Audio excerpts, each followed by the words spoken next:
Friends, welcome to my YouTube channel let's crack it. अगर आप लोगों ने अभी तक हमारे चैनल को सब्सक्राइब नहीं किया है तो प्लीज़ चैनल को सब्सक्राइब करें और बेल आइकन को प्रेस करना ना भूलें। तो चलिए दोस्तों, आज की वीडियो हम स्टार्ट करते हैं हमारे नए टॉपिक के साथ। आज की वीडियो में हम सीखेंगे how to find reminder. Reminder कैसे निकालते हैं। We can find reminder in two ways, that is negative and positive. हम रिमाइंडर दो तरीके से निकाल सकते हैं, नेगेटिव और पॉजिटिव।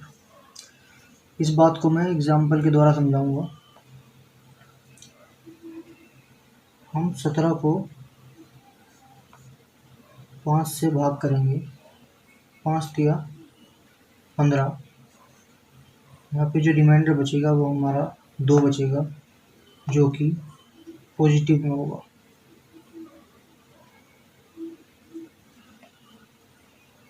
अगर हम 17 को 5 से दोबारा भाग करके देखें तो 5 चौके 20। तो इस केस में हमारा जो रिमाइंडर होगा वो नेगेटिव होगा। लेकिन फाइनल रिजल्ट में हम पॉजिटिव रिमाइंडर को ही रिकमेंड करेंगे। रिमाइंडर निकालते वक्त हमें कुछ बातों का ध्यान रखना होगा, जैसे when we divide a smaller number by a bigger number, then we always got remainder which is equal to smaller number। मतलब अगर हम किसी छोटे नंबर को किसी बड़े नंबर से भाग करते हैं तो जो हमारा रिमाइंडर होगा, जो शेषफल होगा, वो हमेशा छोटे वाला नंबर ही होगा। जैसे हम 5 को 17 से भाग करेंगे, 17 0, तो रिमाइंडर जो है हमारा वो 5 ही बचेगा। मतलब कि जो हमारा छोटे वाला नंबर था वही रिमाइंडर बचा। फिर हम अगली बात को ध्यान रखेंगे, reminder is always smaller than divisor. मतलब जो रिमाइंडर होता है वो हमेशा डिवाइज़र से छोटा होता है। इस बात को समझाने के लिए मैं एक एग्जांपल लेना चाहूँगा। जैसे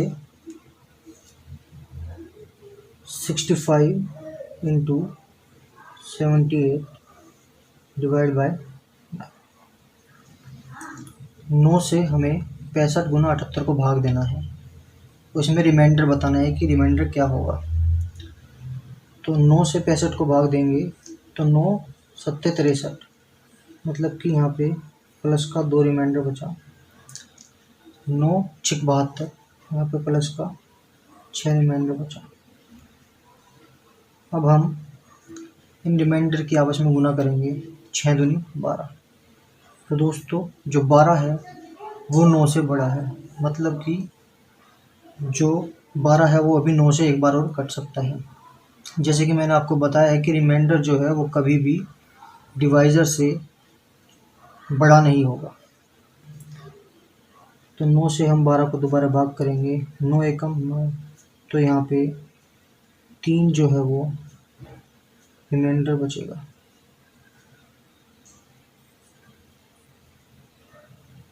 तो दोस्तों ये कुछ बातें हैं जो हमें ध्यान रखनी होगी रिमाइंडर फाइंड आउट करते समय। तो चलिए दोस्तों, अब हम आगे की तरफ बढ़ते हैं।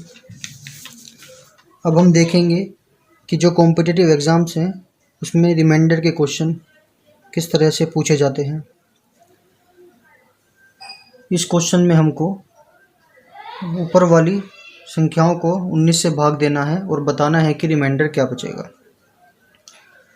तो हम 19 से इसको भाग देंगे, तो 19 से 192 को भाग देंगे, यहाँ पे प्लस का 2 रिमाइंडर बचेगा। फिर 19 से 37 को भाग देंगे, 37 दूनी 19 दूनी 38, यहाँ पे माइनस 1 रिमाइंडर बचेगा। दोस्तों जैसे कि मैंने बताया था कि जो रिमाइंडर है वो हम नेगेटिव भी ले सकते हैं और पॉजिटिव भी ले सकते हैं। तो अपनी सहूलियत के हिसाब से, जिससे कि हमारी कैलकुलेशन ज़्यादा हार्ड ना हो, इस वजह से हम नेगेटिव रिमाइंडर ले रहे हैं यहाँ पे। फिर हम यहाँ पे करेंगे 19 से 1953 को भाग करेंगे तो ये 1900 तो पूरा डिवाइड हो जाएगा, बचेगा 53। तो 53 को हम 19 से डिवाइड करेंगे तो 19 3 ज़ा 57, मतलब यहाँ पे +4 रिमाइंडर बचेगा। ऐसे ही यहाँ पे 19 3 ज़ा 57, यहाँ पे +1 रिमाइंडर बचेगा। अब हम इन सब की आपस में गुना कर देंगे। 4 दूनी 8, 8 जो है यहाँ पे माइनस का आएगा, क्योंकि यहाँ पे माइनस का साइन है बीच में मल्टीप्लाई करते समय।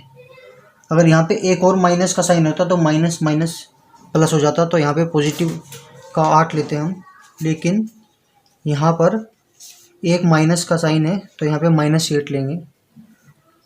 अब -8, जैसे कि मैंने बताया था कि फाइनल रिजल्ट में हम कभी भी नेगेटिव रिमाइंडर नहीं लेते, हमें पॉजिटिव रिमाइंडर ही लेना होगा। पॉजिटिव रिमाइंडर लेने के लिए हमको जो डिवाइज़र होता है उससे नेगेटिव वाला रिमाइंडर माइनस करना होगा। 19 - 8 = 11। जो यहाँ पे 11 है वो हमारा फाइनल आंसर है। अब हम अगला क्वेश्चन देखेंगे। इसमें भी हमको रिमाइंडर बताना है। 1523 को 16 से भाग करते हैं। हम भाग करके देख लेते हैं दोस्तों। 16 निम्मा 144, यहाँ पे बचा आपका कितना, 6 और 2 8, और ये 3 ऊपर से ले लिया। 16 पंजे 80, यहाँ पे हमारा 3 रिमाइंडर बचा। हम यहाँ पे इसको भाग देंगे तो 3 रिमाइंडर बचेगा। जैसे कि हम देख पा रहे हैं आगे एक संख्या बड़ी है, यहाँ 23 था, यहाँ 24 है, यहाँ 25 है, यहाँ 26 है, एक एक संख्या बड़ी होती जा रही है। तो यहाँ पे रिमाइंडर 4 बचेगा, यहाँ पे रिमाइंडर 5 बचेगा, यहाँ पे रिमाइंडर 6 बचेगा। अब इन सब रिमाइंडर की हम आपस में गुना करेंगे। 4 तिया 12, 12 पंजे 60, 60 गुना 6 360। जैसे कि आप देख रहे हैं 360 16 से बड़ा है, मतलब ये अभी एक बार और कट जाएगा। 16 से हम इसको भाग देंगे। 360 डिवाइड बाय 16, 16 दूनी 32, 4 0, फिर 16 दूनी 32, 8। तो यहाँ पे हमारा +8 रिमाइंडर जो होगा वो आंसर है। तो दोस्तों अब हमने देखा कि जो भी कॉम्पिटिटिव एग्ज़ाम है उसमें रिमाइंडर के क्वेश्चन जो है इस प्रकार आते हैं। अब हमें एक ज़रूरी बात और याद रखनी है। If we simplify the question by a number then we have to multiply that number with the answer. मतलब अगर हम किसी क्वेश्चन को किसी भी नंबर से सिंप्लीफाई करते हैं तो जिस भी नंबर से हम सिंप्लीफाई करते हैं उस नंबर से हमें लास्ट में मल्टीप्लाई करनी ज़रूरी होती है, नहीं तो हमारा आंसर गलत हो जाएगा। अब इस बात को समझाने के लिए मैं आपको एग्जांपल दूंगा। सपोज हमको रिमाइंडर निकालना है। ये क्वेश्चन हमको गिवन है 38 डिवाइड बाई 6, इसमें हमें रिमाइंडर निकालना है। अगर हम इसका रिमाइंडर निकालें तो रिमाइंडर इसका आएगा 6 6 36। इसका रिमाइंडर क्या आएगा +2। ठीक है दोस्तों, अगर हम इस क्वेश्चन को सिंप्लीफाई कर दें, सिंप्लीफाई किस मतलब इसको हम किसी ऐसे नंबर से काट दें जो ऊपर भी और नीचे भी बराबर कट जाए, इसको हम सिंप्लीफाई कर सकते हैं 2 से। 2 से सिंप्लीफाई करने के बाद ऊपर आ जाएगा 19 और नीचे आ जाएगा 3। अब हम इसका रिमाइंडर निकालेंगे। इसका रिमाइंडर क्या आएगा 3 6 18, इसका रिमाइंडर आ गया दोस्तों +1। आप देखिए सिंप्लीफाई करने के बाद हमारे रिमाइंडर में डिफरेंस आ गया। तो दोस्तों मेरे कहने का मतलब ये है कि जिस भी नंबर से हम सिंप्लीफाई करते हैं उस नंबर से हमें बाद में मल्टीप्लाई करनी होगी। जैसे हमने यहाँ पर इस वाले को सिंप्लीफाई किया 2 से, तो हमें अब इसमें 2 से मल्टीप्लाई करनी होगी, तो तब हमारा रिमाइंडर सही आएगा। देखिए +2 हमारा यहाँ पे रिमाइंडर होगा। जिस भी नंबर से हम सिंप्लीफाई करेंगे उस नंबर को हम अलग लिख लेंगे और बाद में उसको गुणा करनी होगी। अब जो एसएससी में और कॉम्पिटिटिव एग्ज़ाम्स में क्वेश्चन पूछे हैं इस वाले कंसेप्ट पे हम उनको देखते हैं। देखिए अब इस क्वेश्चन में देखिए 100 से हम इसको भी भाग कर लेंगे, इसको भाग कर लेंगे, तो हमारा रिमाइंडर बच जाएगा। लेकिन अगर हम 53 को 100 से डिवाइड करेंगे तो रिमाइंडर हमारा बड़ी संख्या आएगी, जिसकी वजह से हमें कैलकुलेशन में दिक्कत होगी।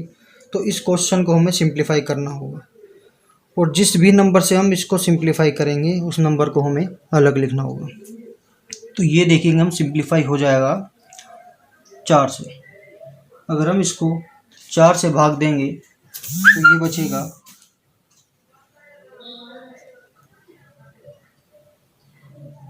यहाँ पे 25 और यहाँ पे 4 एकम 4, 4 9 36। हमने इस क्वेश्चन को 4 से सिंप्लीफाई करा तो हम उस 4 को अलग ले लेंगे। उसके बाद हम इसे सोल्व करेंगे। तो देखिए दोस्तों अब हमें इन सब वैल्यू को 25 से डिवाइड करना है।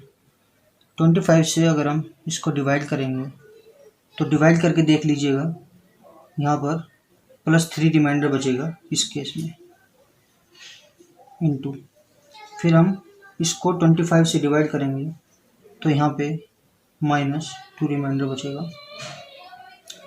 फिर हम इसको डिवाइड करेंगे 25 दूनी 50, यहाँ पे प्लस का 3 रिमाइंडर बचेगा गुणा। अब हम 19 को भाग देंगे 25 से, तो 25 एकम 25 मतलब -6 रिमाइंडर बचेगा गुणा 25 एकम 25, यहाँ पे प्लस का 2 रिमाइंडर बचेगा। अब इन सबको हमें वापस 25 से भाग देना होगा। तो अगर हम इनकी गुणा करेंगे 3 दूनी 6, 6 3 18, 18 दूनी 36 और 36 से होता है 216। और 216 जो हमारा वो आएगा पॉजिटिव में, क्योंकि यहाँ पे माइनस आप देख रहे हैं 2 बार है, तो ये मल्टीप्लाई में माइनस इंटू माइनस जो होता है वो प्लस हो जाता है। तो इस वजह से यहाँ पर जो 216 आएगा ये पॉजिटिव होगा। तो फिर हम 216 को 25 से भाग करेंगे तो 25 8 200, यहाँ पे 16 बचेगा। अब जैसे कि मैंने बताया था कि जिस भी नंबर से हम सिंप्लीफाई करते हैं हमें उससे लास्ट में गुना करनी होगी, तो हमें इसकी 4 से गुना करनी होगी।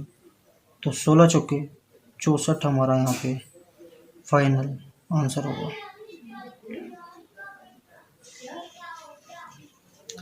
तो चलिए दोस्तों अब हम आगे की तरफ बढ़ते हैं और देखेंगे कि एग्ज़ाम में और किस तरह के क्वेश्चन पूछे जाते हैं रिमाइंडर से रिलेटेड। तो देखिए दोस्तों कॉम्पिटिटिव एग्ज़ाम्स में हमें रिमाइंडर के क्वेश्चन इस पैटर्न पर भी मिलेंगे। x की power n divide by x+1 और x+1 की power n divide by x। इस पैटर्न पर भी हमें क्वेश्चन देखने को मिलेंगे कॉम्पिटिटिव एग्ज़ाम्स में, जिनको हमें सोल्व करने के लिए कुछ बातों का ध्यान रखना होगा। जैसे कि ये मैंने यहाँ पे लिखी हुई हैं।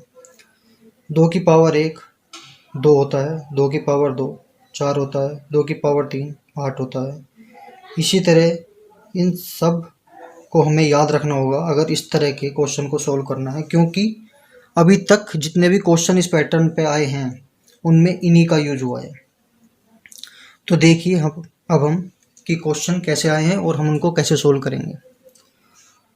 जैसे कि ये क्वेश्चन है 17 की पावर 24 डिवाइड बाय 18। तो 17 को हम 18 से भाग करेंगे पहले, तो क्या आएगा हमारे पास -1। 18 एकम 18 माइनस का 1, माइनस के 1 की पावर जो होगी वो 24 बचेगी। जैसे कि आप लोगों को पता है कि किसी भी नेगेटिव वैल्यू की पावर अगर इवन हो तो आंसर जो है हमेशा पॉजिटिव आता है।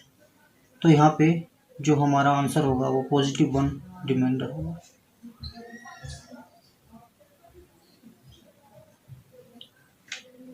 अब हम अगला क्वेश्चन देखते हैं। ये क्वेश्चन सेम है, बस इसमें जो पावर है वो ओड है। ओड पावर में हम इस क्वेश्चन को कैसे करेंगे अब हम वो देखेंगे। 17 को हम 18 से भाग करेंगे तो माइनस का 1 रिमाइंडर बचेगा और उसकी पावर होगी 25 जो कि ओड होगी। और हमें पता है कि नेगेटिव वैल्यू की पावर अगर ओड हो तो आंसर हमारा नेगेटिव ही आता है। तो यहाँ पे हमारा जो रिमाइंडर बचेगा वो -1 होगा। और दोस्तों जैसे कि मैंने बताया था कि हम फाइनल रिजल्ट में कभी भी आंसर -1 नहीं लेंगे, मतलब माइनस में या नेगेटिव में कभी भी हम रिमाइंडर को नहीं लेंगे, हमें पॉजिटिव रिमाइंडर ही रिकमेंड करना है। तो पॉजिटिव रिमाइंडर निकालने के लिए हमें डिवाइज़र में से ये माइनस करना होगा। 18 में से 1 माइनस करेंगे तो 17 हमारा यहाँ पे रिमाइंडर बचेगा। ये हमारा यहाँ पे आंसर होगा। हम कभी भी नेगेटिव रिमाइंडर नहीं लेंगे। अब हम अगला क्वेश्चन देखते हैं। इस क्वेश्चन में 18 को 17 से भाग देना है। ये क्वेश्चन जो है वो इस वाले कंसेप्ट पे है। देखिए नीचे x 17 और x + 1 मतलब 17 + 1 18। तो इस वाले क्वेश्चन में 17 से हम 18 को भाग देंगे तो हमारे पास क्या बचेगा, 1 आएगा रिमाइंडर और 1 की पावर हुई 32। जैसे कि हम लोगों को पता है कि 1 की कितनी भी पावर हो तो आंसर हमेशा 1 ही होता है। तो इसमें हमारा जो रिमाइंडर बचेगा वो 1 होगा। मेरे प्यारे दोस्तों, अभी हमने देखा ये कुछ क्वेश्चंस थे जो कि इस वाले कंसेप्ट पे, इस वाले पैटर्न पे डायरेक्ट पूछे गए थे कॉम्पिटिटिव एग्जाम में। अब इनडायरेक्टली इस वाले कंसेप्ट पे जो क्वेश्चन पूछे गए हैं अब हम उनको देखेंगे। उन क्वेश्चन को हम कैसे सोल्व करते हैं। उन्हीं क्वेश्चन को सोल्व करने के लिए हमें इन सब चीज़ों की ज़रूरत पड़ेगी, ये हमें पता होने चाहिए। तो हम देखते हैं कैसे सोल्व करेंगे। आप देख रहे हैं कि 3 की पावर 40 / 80। अब हमें यहाँ पर ये देखना है कि 3 की ऐसी कौन सी पावर में 80 से 1 कम या 80 से 1 ज़्यादा बनेगा। तो हम देखेंगे तो 3 की पावर 4 में 81 है, मतलब कि 80 से 1 ज़्यादा, तो वो इस वाले पैटर्न में कन्वर्ट हो जाएगा हमारा। तो हम इसको हम ऐसे लिख सकते हैं 3 की पावर 4 और फिर 10 / 80। 3 की पावर 4 81 होता है, 81 की पावर 10 / 80। अब हम 81 को 80 से भाग देंगे तो हमारा रिमाइंडर 1 बचेगा और 1 की पावर यहाँ पे बचेगी 10। और 1 की पावर कितनी भी हो तो हमारा फाइनल जो आंसर होगा वो 1 ही होगा। अब हम देखेंगे कि 2 की कौन सी पावर पे 9 से 1 ज़्यादा या 9 से 1 कम बनता है। तो 2 की पावर 3 पे 8 है जो कि 9 से 1 कम है। तो हम इसको ऐसे लिख सकते हैं 2 की पावर 3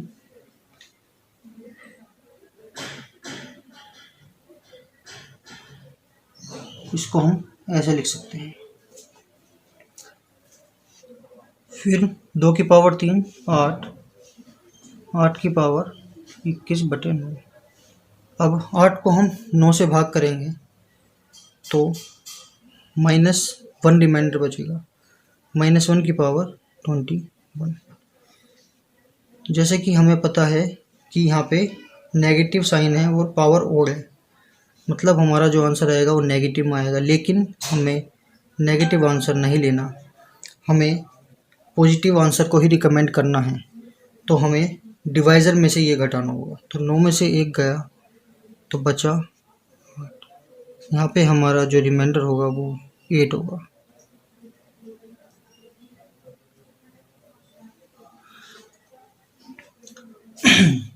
अब हम देखेंगे कि 7 की ऐसी कौन सी पावर पे, ऐसी वैल्यू लेनी है हमें 7 की पावर पे जो कि 400 से भाग हो, कम्प्लीटली डिविजिबल हो और हमें रिमाइंडर में या तो एक कम या एक ज़्यादा मिले।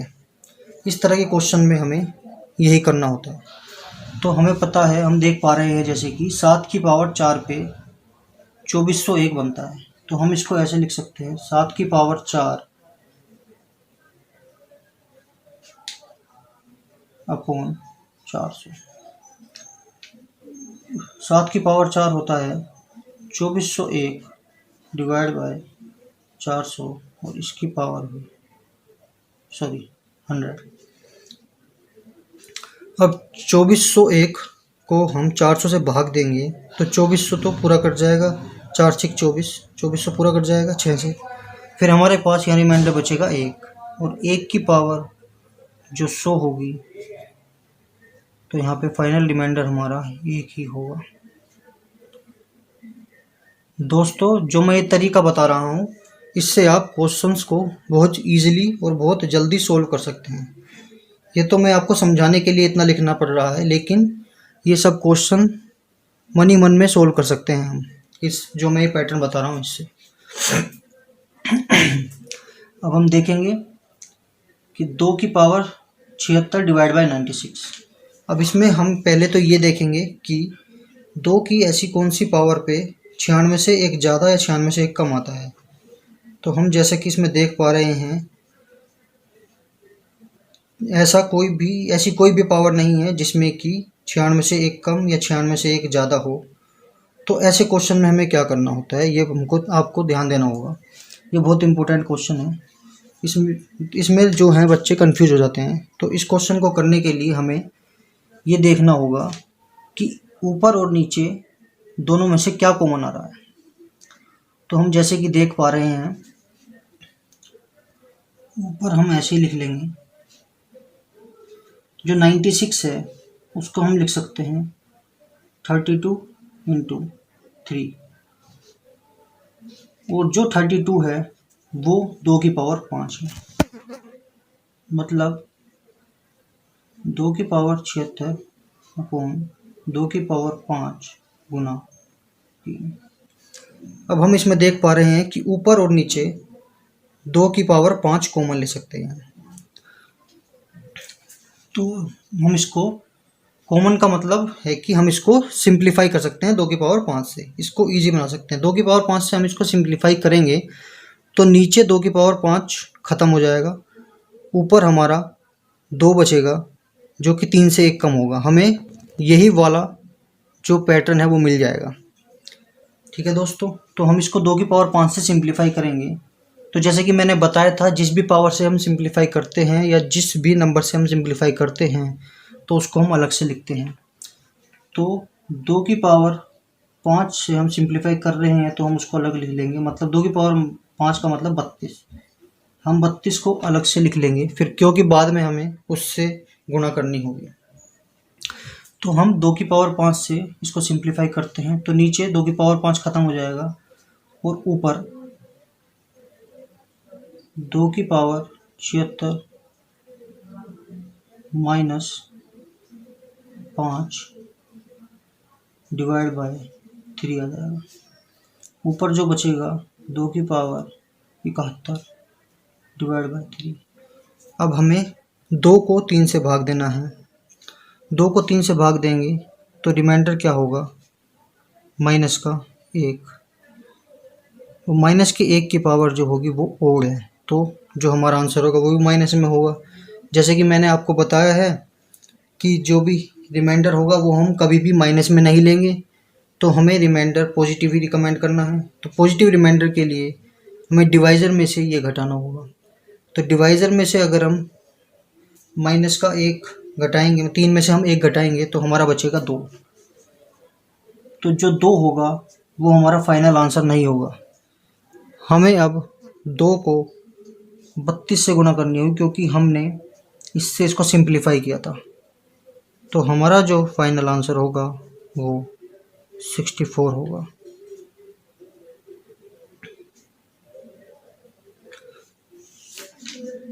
जिस भी नंबर से हम सिंप्लीफाई करते हैं उस नंबर से हमें लास्ट में मल्टीप्लाई करनी होती है। ये बात मैंने आपको पहले भी बताई है। तो दोस्तों, हमने ये देखा कि रिमाइंडर पे किस तरह के क्वेश्चन आते हैं और हमें किस तरह उन्हें सोल्व करते हैं।